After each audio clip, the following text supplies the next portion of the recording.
안녕하세요. 저는 얼마 전 남편을 먼저 떠나보내고 혼자 된 60대의 할머니입니다. 이 나이쯤 되면 돈이라는 건 그렇게 중요하지가 않죠. 그저 내 몸 건강하고 가족들 건강하고 자식들 바라는 대로 잘 되면 그만인데 제가 주제에 욕심이 너무 많았는지 그리 바라던 대로 되지는 않았네요. 저는 부모님의 권유로 20대 나이에 선을 보게 되었습니다. 남편의 첫인상은 참 무섭기만 했죠. 나보다 8살 많은 남편이 꼭 아저씨처럼 보이더라고요. 연애도 제대로 못 해본 처녀가 그 앞에서 뭐라 말할 수 있었겠어요. 그때는 다들 그랬듯이 저도 2번 만남 만에 선을 봤던 그 남자와 결혼을 하게 되었습니다. 공기업에 다니던 그 사람이 결혼과 함께 서울로 발령을 받으며 저는 평생 살았던 고향 땅을 떠나 남편 하나 보고 서울살이를 시작하게 되었습니다. 80년대의 서울은 참 대단했어요. 고향에서 못 보던 것들이 천지였습니다. 신기한 것도 많고 좋은 것도 많았지만 살던 고향을 떠나 친정 멀리 떨어져 지낸다는 것이 쉬운 일은 아니었습니다. 음식도 하나 제대로 할 줄 모르는 젊은 세대기 멀리 타향에서 자리 잡기가 쉽지 않았습니다. 그래도 남편은 좋은 사람이었어요. 아무리 정해주는 결혼이라 하더라도 저도 영 싫었으면 어찌 결혼 생각을 했겠나요? 제 남편은 미남형의 키도 크고 무엇보다 참 성실하고 착한 사람이었습니다.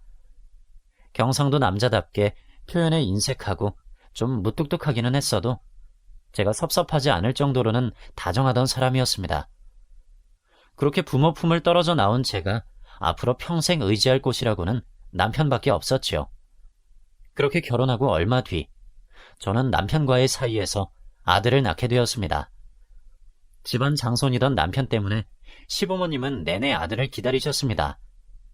그리고 2년 뒤 저는 또 아들을 하나 더 낳게 되었네요. 그렇게 저는 아들만 둘인 엄마가 되었습니다. 요즘 젊은 엄마들도 아들 둘 기르기가 고되다 말하죠. 아들 둘 키워내기가 얼마나 어려운지는 키워본 엄마들이면 잘 알 겁니다. 형제가 터울이 적어서 그런지 어렸을 때부터 둘이서 얼마나 싸워댔는지 모릅니다. 매일 싸우고 때리고 울고 화해하고 하는 것이 하루 일과였을 정도였네요.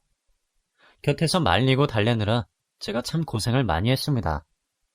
아들들이라 그런지 집에 살림 깨먹는 것도 하루 걸러 있었고 이래저래 어려움이 참 많았습니다. 그래도 정성으로 키우려고 저도 참 노력을 많이 했습니다. 그때는 남편 잘 챙기고 아이들 잘 키우는 것이 제 인생의 전부였어요. 그래도 아이들이 어려서는 참 착하고 순한 아이들이었습니다. 그런데 점점 머리가 자라면서 부모 품을 벗어나려 하더라고요. 특히 큰애는 부모의 기대가 버거웠는지 대학을 가자마자 딴짓을 하기 시작했습니다. 사실 남편이나 저나 장남에게 거는 기대가 남달랐어요. 둘째는 공부도 그냥저냥 했지만 큰애는 어려서부터 공부도 참 잘했었습니다. 반에서 항상 1등을 도맡아 하고 상장도 많이 받아왔죠. 얼마나 똘똘한지 TV에서 하는 퀴즈 대회에 나가서 동네에서도 유명할 정도였습니다.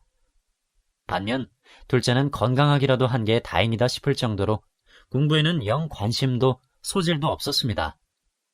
그래도 운동은 좋아해서 어려서부터 야구, 축구 안 해본 운동이 없을 정도로 운동 쪽으로 관심을 두더라고요. 그래서 아예 그쪽으로 보내면 되겠다 싶어서 둘째에게는 공부하라는 소리는 별로 안 했었어요. 그런데 첫째는 워낙 잘하는 아이였기에 저희도 거는 기대가 컸었죠. 그러다 보니 중고등학교 들어가면서 당연히 저희의 목표는 서울대였습니다. 원래도 잘하던 아이이니 부모가 조금만 자극하면 그 정도는 무리 없을 거라고 생각했습니다. 그때는 아이들은 엄하게 키워야 된다 생각했어서 저도 저였지만 저희 남편이 큰아이에게 참 엄격했었습니다. 그래서 큰아이는 성적이 조금만 떨어져도 아버지에게 혼이 많이 났었습니다. 지금 생각하면 아이에게 너무 심했나 싶은 생각도 들지만 그때는 그게 아이를 위해 옳은 일이라 생각했습니다. 부모가 자녀 공부하라 하는 말이 어디 나 잘 되자고 하는 말이겠습니까? 그저 다 나중에 자식 잘 되기를 바라서 그랬던 것인데 말이에요. 그렇게 큰애는 학창시절 좋은 성과를 내어 학교에서도 당연히 서울대를 노려볼 수 있다고 말씀들을 하셨습니다. 집에서는 부모님의, 학교에서는 선생님들의 기대를 걸고 있었으니 그 아이 성격에 그것도 적잖은 부담이었을 겁니다. 그래도 매일 새벽까지 연필을 잡으며 그런 어른들의 기대를 착실히 견디던 착한 아이였습니다. 노력만큼이나 운도 따라줬으면 좋았으련만 큰아이의 수능날 예상치 못한 변수가 생기고 말았습니다. 아이가 긴장한 탓인지 실수를 연달아 하게 되었다네요. 그래도 워낙 성적이 좋던 아이라 그 성적 가지고도 서울의 괜찮은 대학에 충분히 들어갈 수 있는 정도였습니다. 그 학교도 중상위권 대학이라 남들은 못 가서 안달이었겠죠. 그런데 애 아버지 생각은 달랐습니다. 서울대를 목표로 하던 아이가 어이없는 실수로 그리 되었으니 아까웠겠죠. 남편은 당연히 재수를 시키더군요. 그때 큰아이가 아버지에게는 무서워 차마 말을 못 꺼내고 제게만 말을 꺼내더군요. 어머니, 저 재수하기 싫어요. 저 그동안 정말 열심히 했잖아요. 이제 다 끝이라고 생각했는데 그 짓을 또 해야 한다고 생각하니까 정말 죽기보다 싫어요. 저 재수 못하겠어요. 그냥 지금 합격한 곳 들어가고 싶어요. 우성아, 어머니 아버지는 네가 너무 아까워서 그래. 1년만 견디면 되잖니. 지금 당장 힘들더라도 네가 나중에 더 나이 먹어서 생각하면 그때 부모님 말씀 듣기를 잘했구나 할 거야. 엄마가 옆에서 많이 도울 테니까 조금만 더 고생해보자. 어? 대체 두 분 다 왜 저한테만 이러세요? 진성이랑 저랑 겨우 2살 차인데 진성이한테는 저한테처럼 안 하시잖아요. 저 정말 너무 지쳐요. 겨우 20살이지만 20년 세월 충분히 참으면서 살았어요. 동생은 항상 하고 싶은 대로 하게 두시면서 저한테만 이렇게 차별하시는 거 너무 힘들어요. 우성아, 차별이라니? 너 정말 엄마 아빠 마음을 그렇게 생각하는 거야? 진성이야 공부를 시켜도 답이 없는 놈이고 너는 조금만 도와주면 충분히 해낼 수 있는 아이잖니. 우리는 다 너 위해서 이러는 거야. 큰아이나 남편이나 둘 다 고집이 세서 제가 항상 중간에서 힘들었습니다. 아들은 재수를 하기 싫어했지만 완강한 남편 때문에 제가 할 수 있는 일이라고는 아들을 설득하는 일밖에 없었습니다. 결국 큰아이는 포기하고 재수를 하게 되었지만 이미 마음이 붕 떴는지 전만큼 열심히 하는 모습이 아니었습니다. 재수학원 다니는 친구들과 어울려서 놀러도 다니는 것 같았고 새벽밤을 지새는 일도 더는 없었어요. 당시에는 아들 마음을 잘 몰랐기에 얘가 갑자기 왜 이리 변했나 야속하고 속상한 마음이었습니다. 이러다 재수에 실패하면 지 아버지랑 어쩌려고 저러나 하는 걱정이 참 컸거든요. 그런데 제가 곁에서 잔소리도 하고 달래봐도 아이는 앞에서만 대답을 잘하지 이전 같지는 않았어요. 아마 큰아이는 그때부터 그렇게 점점 멀어져 갔던 것 같습니다. 우려했던 것처럼 아들은 재수 끝에도 서울대는 진학하지 못했습니다. 그래도 공부하던 것이 어디 가지는 않았는지 실수는 없었던 덕분에 고려대에 합격하게 되었습니다. 그래도 아들에 대한 기대가 남다르던 남편은 그걸로 만족하지 못했는지 고려대 원서를 쓰겠다고 했을 때 아들에게 또 화를 냈었어요. 결국 아들이 아버지 몰래 등록을 해버린 탓에 고려대를 가게 되었지만 그 일로 남편과 아들의 관계는 더욱 소원해졌습니다. 그렇게 대학에 들어간 아이는 뒤늦게 사춘기가 왔는지 점점 반항적으로 굴기 시작했습니다. 공부하느라 사춘기도 제대로 보내지 않았던 아들이었는데 하고 다니는 차림이나 행동들이 너무 달라졌네요. 그전까지는 외박은 절대 하지도 시켜주지도 않았던 아이였는데 대학을 가서는 하루 걸러 외박이었습니다. 저는 모범생이던 아들이 유흥에 빠지는 게 걱정이었어요. 놀러 다닌 덕에 학교 성적도 형편없었습니다. 기껏 재수까지 해서 들어간 학교면 더 열심히 다녀야 할 텐데 아들은 더 이상 공부 생각이 없어 보였습니다. 바닥을 기는 성적에 이러다 학교까지 잘리는 거 아닌가 걱정스러웠지요. 큰아이의 태도에 남편은 화가 단단히 났습니다. 그러다 보니 아이 아빠와 아들의 불화는 불보듯 뻔한 상황이었습니다. 그 즈음에는 거의 매일이 싸움이었던 것 같습니다. 그러다 어느 날부터는 부모와 말이 안 통한다면서 방문을 닫고 지내더니 자기도 매일 싸우는 게 지치는지 갑자기 집을 나가서 자취를 하겠다 그러더라고요. 남편은 집 나가면 지원 못 해준다고 나가서 살려거든 너 알아서 해라 그랬는데 아들은 부모 품 떠나는 게 무섭지도 않은지 결국 제 발로 집을 나갔고 남편과 아들은 그 뒤로도 화해를 하지 못하고 대면대면 지냈습니다. 그렇게 집을 나갔던 아들은 그 뒤로 다시는 집으로 들어와 지내지 않았어요. 지금도 큰아들은 혼자 해외에서 지내고 있습니다. 반면에 둘째 놈은 성적도 신통치 않고 운동 빼고는 잘하는 게 없던 탓에 지 형에 비해 거의 풀어놓고 키웠다 보니 아이가 밝게 자랐던 것 같습니다. 애초에 형제 둘이 성격도 참 달랐네요. 큰애는 자기 고집 있고 성격이 차분한데 둘째는 귀도 얇고 성격이 밝아서 사람을 참 좋아했습니다. 그런 성격 덕분에 평소에도 능글맞고 딸처럼 사근사근해서 둘째는 아버지 예쁨을 많이 받았었어요. 화를 내려고 하더라도 분위기 살살 봐가며 아버지 기분을 맞추곤 했으니 둘째 아이와 남편 사이에 큰 다툼은 한 번도 없었어요.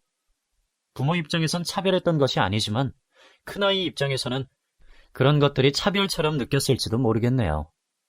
둘째는 운동 특기생으로 대학에 입학하여 결혼할 때까지 저희와 함께 살았습니다. 지 형이 재수를 하고 중간에 휴학까지 하는 바람에 어쩌다 보니 터울 적은 두 형제가 똑같이 사회생활을 시작하게 되었네요. 첫째야 학벌도 좋고 휴학하고서는 정신 차리고 공부했는지 졸업과 동시에 대기업에 취업을 하게 되었습니다.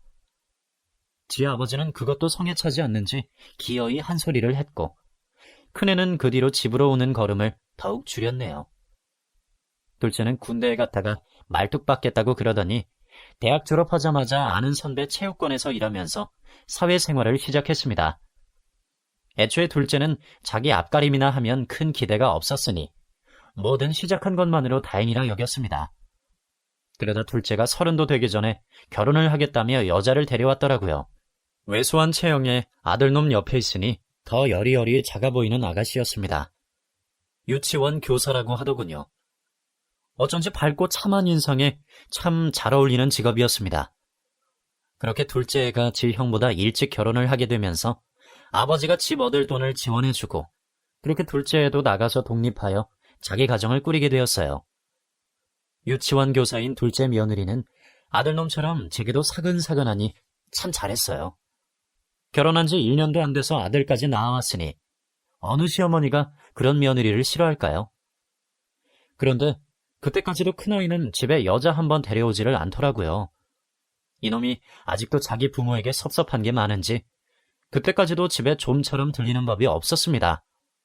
그러니 아들이 밥은 잘 먹고 다니는지 연애는 잘 하고 다니는지 결혼 생각이 있기나 한 건지 알 길이 없었습니다. 지동생은 벌써 결혼해서 아들까지 낳았는데 큰아이에게서는 아무 소식이 없으니 부모로서 애가 탔습니다. 그러다가 결국 30이 훌쩍 넘어 큰아들이 결혼을 하겠다고 집을 찾아왔더군요. 오랜만에 보는 얼굴에 반갑고 결혼하겠다고 데려온 아가씨가 누굴까 또 궁금했습니다. 대기업 다니는 아들이 그래도 엇비슷한 여자를 데려올 거라 기대했는데 그 아가씨는 고졸의 중소기업 다니는 아가씨더군요. 거기다가 나이도 우리 아들보다 1살 더 많은데 어려서부터 고아로 자랐다고 하는 겁니다. 아들에게 한참 못 미치는 조건에 저희가 쉽게 결혼을 허락하지 못했습니다. 저희 아들 앞에서 대놓고 싫은 내색은 못했지만 남편은 기어이 아들을 따로 불러 말을 꺼냈습니다. 너 알아서 잘 살 자신 있어서 뛰쳐나갔던 거 아니냐? 그런 놈이 결혼할 사람이라고 데려온 여자가 겨우 저런 여자야? 아무리 네가 내 기대만큼 못 자라줬다고 해도 결혼까지 이런 식으로 하겠다는 거냐? 아버지, 제가 사랑하는 여자예요. 결혼까지 아버지 마음대로 하고 싶으신 거예요? 결혼은 제 뜻대로 하겠습니다. 제가 알아서 할 테니 허락하기 싫으시면 이대로 연을 끊을 수밖에 없네요. 이번에는 아들도 강하게 나오더라고요. 결국 연 끊겠다는 소리에 남편도 마지못해 큰아이의 결혼을 허락하게 되었습니다. 부모 기까지 꺾고 한 결혼이었으니 둘이서 잘 살면 되었을 것을. 큰아이가 이혼을 하겠다고 통보를 하더군요. 이유는 여러 가지였지만 큰아이는 왜인지 우리를 원망하는 듯 보였습니다. 그렇게 큰아이가 이혼 후에 해외로 건너가 멀리 떨어진 핑계로 부모와 거진 연을 끊고 지냈습니다. 자식 멀리 떼어놓고 걱정 안 할 부모가 세상 천지에 어디 있겠습니까? 남편도 말을 하지는 않았지만 큰아들 소식이 여간 궁금했던 모양이었습니다.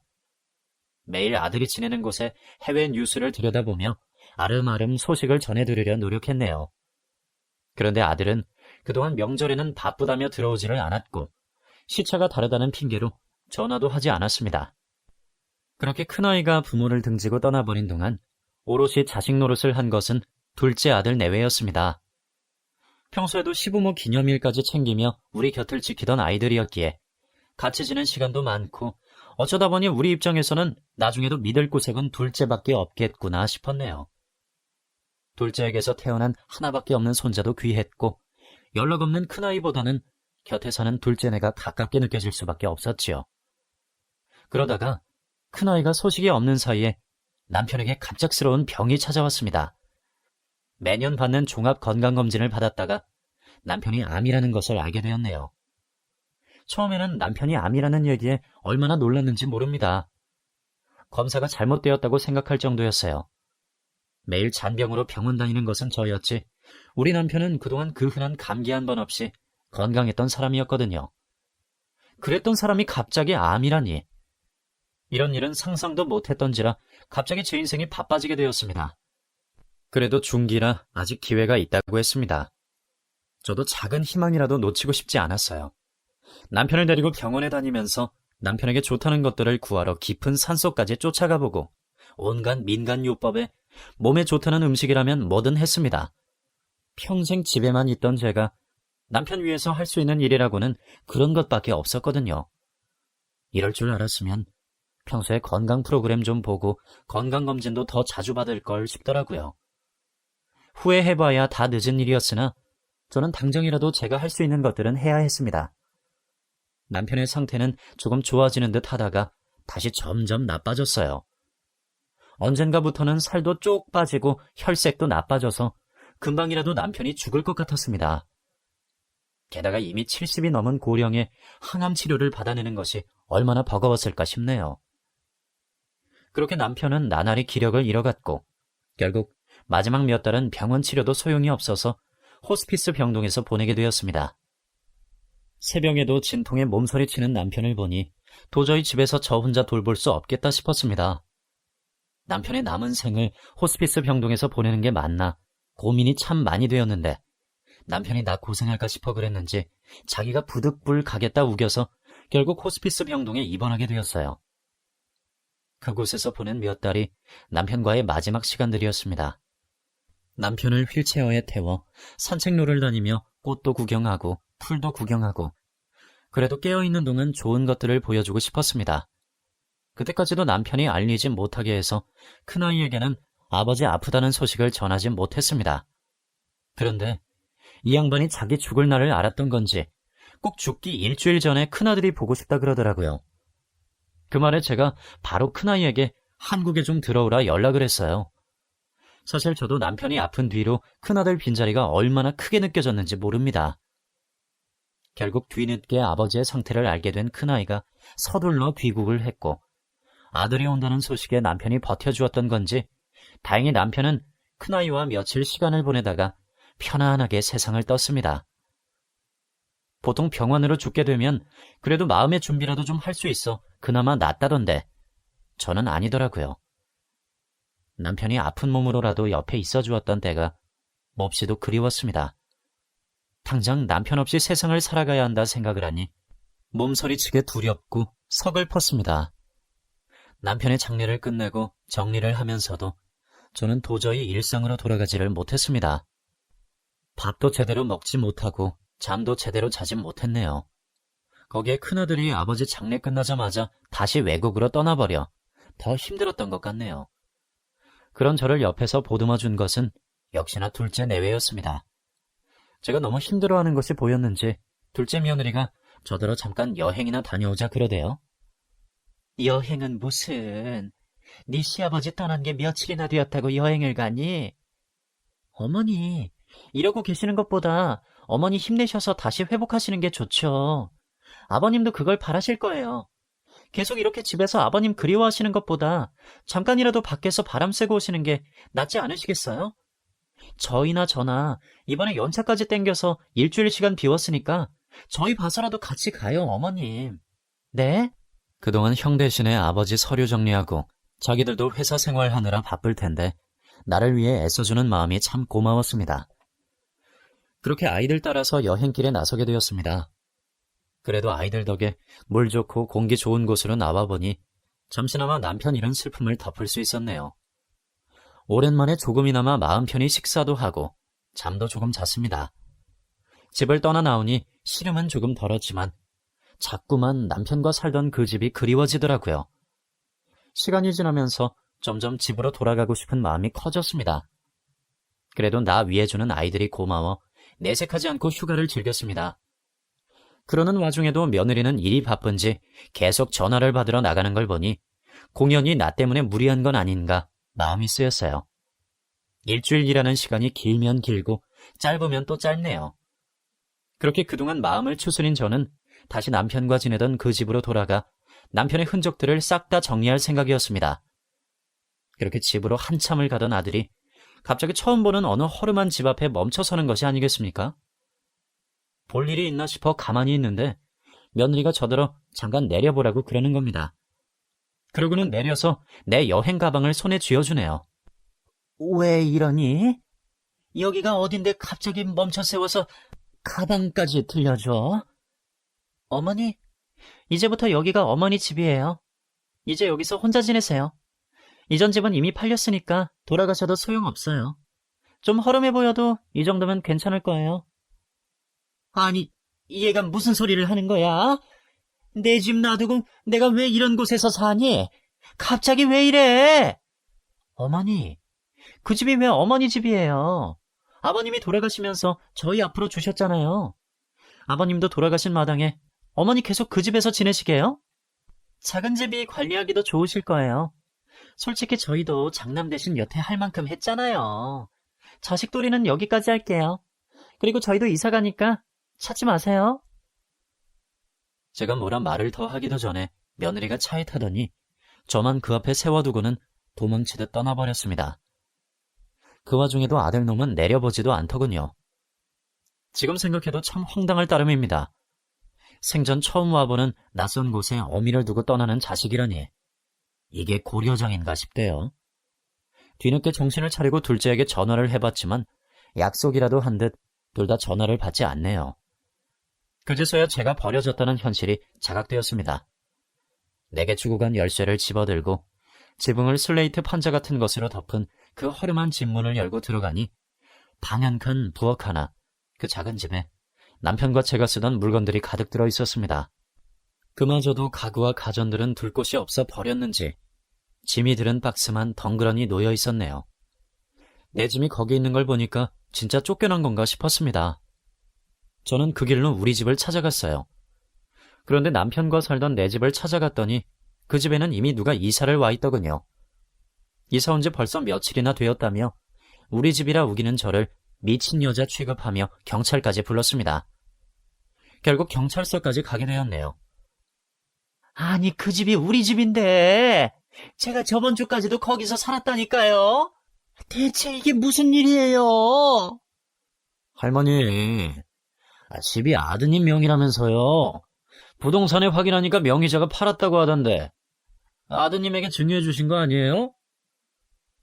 사실 남편이 죽기 전에 둘째 아들에게 집을 증여했었습니다. 나중에 제가 남편 없이 연금이라도 받으려면 집이 없어야 유리하더라고요. 큰아들은 아버지 유산 관심 없으니 알아서 하라 했고, 그래서 둘째 며느리가 유산 미리 준다 생각하고 둘째에게 증여하고 둘째네한테서 용돈 타쓰고 나라에서 연금 타먹으면 좋지 않겠냐 했었어요. 그때는 별 생각 없이 애들을 철석같이 믿고 남편이 죽으면 둘째 아들에게 증여되게 해뒀습니다. 이런 일이 생길 줄도 모르고 말이에요. 아니, 그건 맞는데 명의만 그렇게 한 거고 내가 계속 살기로 했었어요. 그 집을 팔아버리면 그럼 나는 어떻게 해요? 할머니, 사연은 안타깝지만 법적으로 증여가 되었으니 그 집을 소유주가 팔던 어쩌던 저희가 어떻게 할 수 있는 방법이 없습니다. 저희가 도와드릴 방법이 없어요. 경찰은 자기네들이 해줄 수 있는 게 없으니 나더러 알아서 하라고 그러대요. 남편 병원비 쓰느라 현금은 다 가져다 썼고 애들한테 용돈이나 연금 못 받으면 당장 돈 한 푼 없는데 제가 뭘 어찌 할 수 있을까 모르겠더군요. 지푸라기라도 잡는 심정으로 둘째 살던 집까지 찾아갔지만 이것들이 오래전부터 계획을 했던 건지 이미 이사를 나간 지 오래였습니다. 결국 갈 곳 없던 저는 다시 그 판잣집으로 돌아갈 수밖에 없었습니다.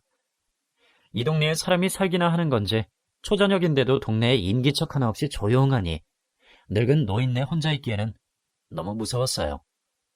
이런 곳에 애미 버려두고 간 자식이 너무 원망스러웠습니다.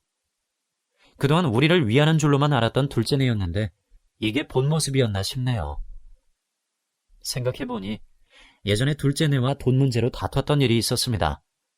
체육관을 잘 다니던 아들이 어느 날 자기 체육관을 차리고 싶다며 돈을 빌려달라 그러더군요. 남편이 은퇴한 지 오래되었고 남편 앞으로 나오는 연금으로 겨우 살고 있는데 결혼할 때 집 해줬으면 됐지 줄 돈이 어디 있냐고 했더니 둘째 며느리가 우리더러 손주가 불쌍하지도 않냐면서 자식 잘 되기를 바라면 빚이라도 내서 도와줘야지. 어려운 형편도 아니면서 왜 못 도와준다고만 하세요. 하면서 화를 내더라고요. 이전에 우리 앞에서 언성 한번 높인 적 없던 아이가 대뜸 그런 소리를 하니 너무 놀랐었지요.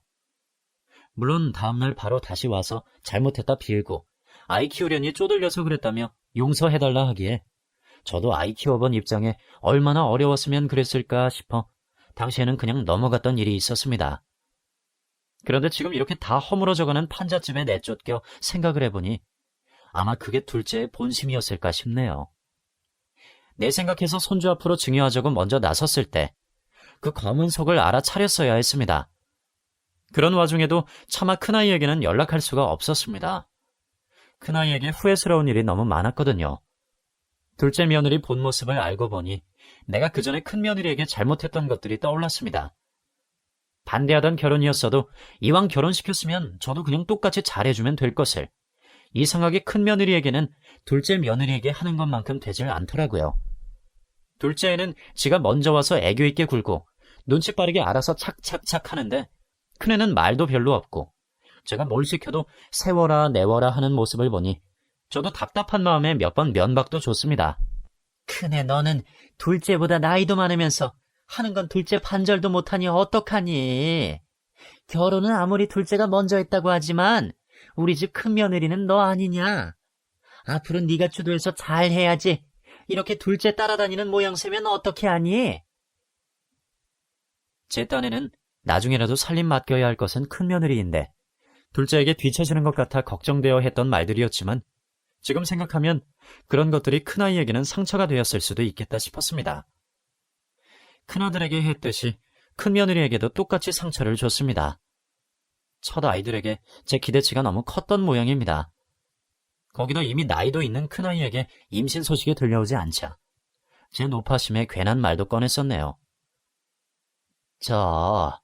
정말 문제 없는 거 맞니? 아니 근데 왜 애가 안 생길까? 내가 괜한 걱정하는 게 아니야. 둘째네는 젊어서 애가 져서 애가 벌써 초등학교 갈 나이가 다 되는데 너는 여기서 더 늦어지면 어쩌니? 죄송해요 어머니. 걱정하시는 마음 잘 알아요. 저희가 좀 더 노력해볼게요. 애가 말이 없어서 그랬지 가장 속상한 것은 자기였을 건데 제가 주책이라고 그런 소리를 했습니다. 그때는 뭐가 그리 급하고 걱정이라고 그런 소리들을 꺼내는지 모르겠습니다.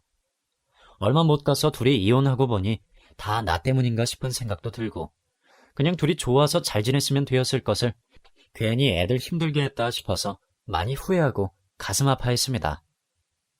제가 후회한들 아이들이 다시 이어질 것도 아니지만 우리를 탓하듯 먼 이국으로 떠나버린 큰아들만 생각하면 참 죄스럽고 속이 상해 차마 이런 제 사정을 알릴 수가 없었습니다. 결국 저는 그 골방에 틀어박혀 남편의 유품을 끌어안고 목 놓아 울었습니다. 이렇게 살 바에는 남편 따라 떠나고 싶더라고요. 울다 지쳐서 어떻게 잠이 들었는지도 모르겠습니다. 아침부터 울리는 벨소리에 놀라 잠에서 깨게 되었네요. 비몽사몽한 정신에 전화를 받았더니 뜻밖의 상대였어요. 어제 저녁까지 계속 생각하던 몇 년 전 이혼한 큰며느리였네요. 오랜만에 듣는 목소리에 순간 놀라움보다 반가움이 컸습니다. 미진아! 어머니, 늦게 연락드려서 죄송해요. 장례 때는 그이 있을 것 같아서 못 가고 끝나고 어머님 댁으로 갔는데 집에 안 계시더라고요. 어떻게 잘 지내고 계세요? 세상에, 안 그래도 내가 한 번쯤 연락하고 싶었는데, 내가 너 볼 염치가 없어서 한 번도 연락을 못했구나. 그래, 너는 잘 지내니? 저야 뭐 그냥 지내죠. 어머님, 많이 힘드시겠어요? 아이고, 지금 내 꼴이 말이 아니다. 세상에 내가 어쩌다 이 꼴이 되었는지 말할 사람도 없는데 네 목소리 들으니까 내가 다시 울음이 난다. 갑작스러운 제 말에 그 아이도 많이 놀랐을 겁니다. 그런데 그 순간에는 자식보다도 그 아이가 더 가깝게 느껴졌네요. 제가 집에서 쫓겨나 판잣집에 있다는 말을 들은 그 아이가 퇴근하고 저를 찾아왔습니다. 제가 있는 곳을 본 아이는 충격을 받았는지 말을 쉽게 떼지 못하더군요. 어머니, 이게 대체 무슨 일이에요? 집은 어쩌시고 이런 곳에 계세요? 이게 다 둘째 아이 걔 때문이야. 세상에, 우리가 철석같이 믿었었는데 결국 그 결과가 이거구나. 우성이 걔한테는 말도 못했다. 아직도 상처가 많은지 아버지 장례 끝나자마자 다시 나가버렸는데 내가 너한테 잘못한 걸 생각해서라도 우성이 볼 낯이 없어. 내가 오죽하면 식구도 아닌 너한테 얘기를 하겠니? 세상에. 큰며느리에게 그동안의 일들을 모두 설명해 주었습니다. 한참을 듣던 큰며느리가 남편이 남긴 서류들을 찾더군요. 눈이 침침해 서류도 제대로 살펴보지 못한 저는 증여 계약서가 따로 있는 줄도 몰랐습니다. 큰며느리가 상자를 뒤져서 서류를 찾더니 여기저기 전화해보며 수소문을 했습니다. 어머니, 걱정하지 마세요. 제가 집 다시 찾아드릴게요. 역시 아버님이 그냥 증여하신 게 아니었어요. 여기 부담부 증여라고 조건에 맞지 않으면 증여 회수도 가능해요. 부담, 뭐? 아유, 무슨 소린지 하나도 모르겠다. 정말 돌려받을 수 있는 거냐? 경찰서에서도 어쩔 수 없다 그러던데. 이게 쉽게 얘기하면 효도 증여라고 어머니한테 효도하는 조건으로 상속받는다는 거예요. 어머니처럼 노년의 자식이나 손주들한테 증여하시고 용돈 받으시는 분들 위해서 있는 거예요. 그런데 동서네가 이런 식으로 어머니 쫓아냈다면 법적으로 증여 취소가 되는 거죠. 물론 변호사 통해서 법적으로 해결해야겠지만 제가 옆에서 도와드릴 테니 걱정하지 마세요. 그런데 내가 그동안 모아둔 돈은 다 치료비로 쓰느라 변호사 비용 될 돈이 없다. 그건 어쩌니? 어머니, 이제 돈 걱정은 안 하셔도 될 거예요. 안 그래도 그 일 때문에 연락드렸어요. 사실 아버님이 예전에 사망보험금 들어두신 일이 있어요. 어머님도 모르셨을 거예요. 아버님 아프시기 한참 전의 일이고 저희 헤어지고 나서 일이라서. 그 아이가 제게 전한 이야기는 저는 전혀 몰랐던 이야기였습니다. 남편이 저만큼이나 아이들에게 미안한 마음이 있었는지 아들과 이혼을 하며 보험 일을 하게 된 이 아이를 찾아갔던 모양입니다. 아버님이 그때 저한테 돈을 좀 주셨어요. 아버님은 큰 돈이 아니라 미안하다고 하셨지만 저한테는 큰 돈이었어요. 그러면서 오신 김에 제 실적 도와주시겠다고 보험을 하나 가입해 주셨어요. 그때는 저 도와주시겠다고 비싼 사망보험금 들어주셨던 거였지만 나중에 아버님 병 얻으신 걸 생각하면 참 잘한 일이셨네요. 수익자는 당연히 어머니 앞으로 되어 있으니 보험금 타시면 앞으로 돈 걱정 안 하셔도 돼요. 세상에, 나는 전혀 몰랐다. 네 시아버지가 널 찾아간 줄도 몰랐고 사망보험금 같은 게 있는 줄도 몰랐어. 저는 남편이 남겨둔 서류도 제대로 볼 줄 몰랐는데 큰며느리가 도와주어 얼마나 미안하고 고마웠는지 모릅니다. 결국 저는 큰며느리의 도움으로 둘째 아들에게 소송을 하게 되었습니다. 변호사 말로도 다 돌려받을 수 있으니 걱정하지 말라고 하더군요. 정말 천만다행이지 뭡니까? 결국 둘째 아들과 법정에서 얼굴을 마주하게 되었습니다. 사랑하던 아들이 내게 비수를 꽂다니 정말 남보다도 못하게 보였죠. 자기 처는 어쩌고 혼자 나왔는지 혼자 와서는 저한테 그제서야 잘못했다고 하더군요. 엄마, 죄송해요. 제가 잠깐 돌았었나 봐요. 준호 엄마 말만 듣고 욕심부리다가 어머니한테 씻을 수 없는 죄를 지었습니다. 한 번만 용서해 주세요. 돈이 문제가 아니다. 차라리 집 팔아서 체육관 차리겠다고 하지 그랬니? 니들은 돈에 눈이 멀어 부모를 버렸어. 그 돈이 그리 욕심이 나더냐? 너도 네 첫한만 할 생각하지 말아라. 둘 다 똑같은 놈들이야. 그리고 소송 끝나고 더 볼 일 없을 거니 너도 이제 고아라고 생각하고 살아라. 나중에 나 죽어도 찾아올 생각 하지도 말고. 알겠어? 잠깐 아들의 눈물에 마음이 약해질 뻔했지만 둘째 내외가 나에게 했던 짓을 생각하면 다시금 마음이 다잡아졌습니다. 앞으로 평생 보고 싶지 않더군요. 제가 이 나이에 뭘 더 바라겠습니까? 그저 손주, 자식들 행복할 일만 생각했는데 이것들은 욕심이 끝도 없어서 살아있는 어미를 내쫓기까지 했으니 어떻게 자식으로 생각하겠습니까? 그리고 결국 며느리 때문에 큰아들 귀에도 제 이야기가 들어가게 되었습니다. 상황을 알게 된 큰아들이 급하게 한국으로 들어왔어요. 저를 보자마자 그 애가 울더군요. 어머니, 왜 말씀을 안 하셨어요?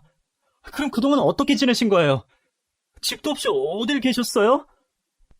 우성씨, 어머니 그동안 내가 모시고 있었어. 그래도 아버님이 계약서를 남겨두셔서 일이 쉽게 풀릴 것 같아. 너무 걱정하지 마. 아휴, 나는 너한테 미안해서.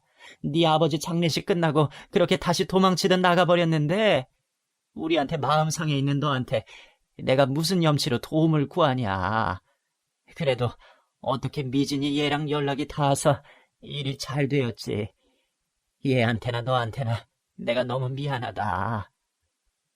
제가 장례 끝나고 바로 떠난 건 저도 부모님한테 죄송해서 그런 거예요. 이 사람이랑 이혼하고 솔직히 부모님 탓 안 했다고 하면 거짓말입니다. 그때는 그냥 다 속상해서 그랬어요. 누구 탓이라도 하지 않으면 제가 못 견딜 것 같았어요. 그런데 따지고 보면 이혼한 것도 제가 못나서 그런 거지 그게 어디 부모님 탓이겠어요. 그렇게 부모님 등지고 살면서 저도 마음 편하지 않았어요. 그런데 한번 어긋나기 시작하니까 어디서부터 다시 시작해야 할지 모르겠더라고요. 그러다 뒤늦게 아버지 상태 알게 되고 아버지 곧바로 돌아가시니까 제가 너무 죄송해서 견딜 수가 없더라고요. 어머니 얼굴 더 봤다가는 못 견딜 것 같아서 또 바보처럼 그렇게 도망갔던 겁니다. 그래도 이런 일이 있으셨으면 말씀을 하셨어야죠. 미안하다. 미안해. 장남이라고 너한테 무거운 짐 지우고 부모 기대 때문에 그동안 너를 너무 힘들게 했어. 미진이 너한테도 똑같이 미안하다. 내가 너를 보듬었어야 했어. 다 내 별것 아닌 욕심 때문이야. 결국 그날 큰아들과 몇십 년 묵은 감정을 털어냈습니다. 남편이 살아있을 적에 끝냈으면 좋았을 것을 미련하게 다 잃고 나서야 깨닫게 되었네요. 다행히도 큰며느리의 도움으로 저는 집을 무사히 되찾을 수 있었습니다. 물론 지금 살고 있는 집주인과 문제로 집 대신 돈으로 받아냈지만 이참에 아들놈 모르는 곳으로 이사가서 새 시작해야 하니 오히려 잘 되었다 싶습니다. 그리고 또 하나, 제 일보다 좋은 소식이 하나 있습니다. 두 아이가 다시 재결합을 하게 되었거든요. 오랫동안 타지를 떠돌던 아들도 한국에 들어와 살기로 하고 둘이 새로 신혼을 시작했습니다. 며느리 덕에 되찾은 행운을 나누려고 이번에는 제가 우리 며느리 위해 혼수를 해주었습니다.